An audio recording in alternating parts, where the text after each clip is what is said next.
Former Commons Speaker Baroness Boothroyd says the hours being worked by MPs in the Commons are an insult to the parliamentary system.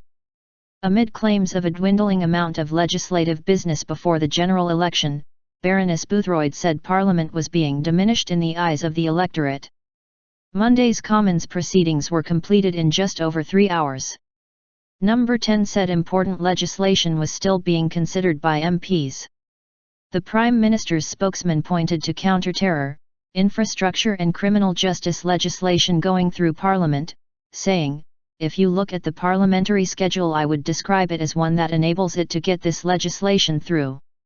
Baroness Boothroyd, who was Commons Speaker between 1992 and 2000, said the Fixed-Term Parliaments Act was an act of irresponsibility that had led to MPs sitting around waiting for the election.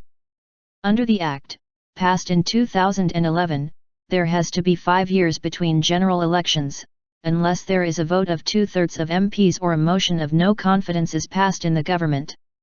Former ministers including Labour's Jack Straw and Conservative Ken Clarke have supported a bid by Conservative MP Sir Alan Duncan to get it repealed.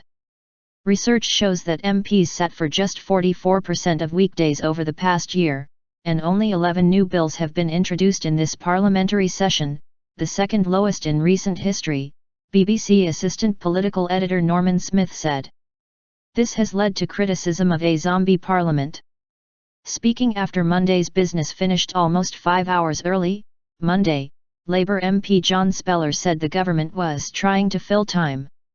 He added, "You can see this by how empty Parliament is and by the government whips letting people off on some Mondays and Wednesdays."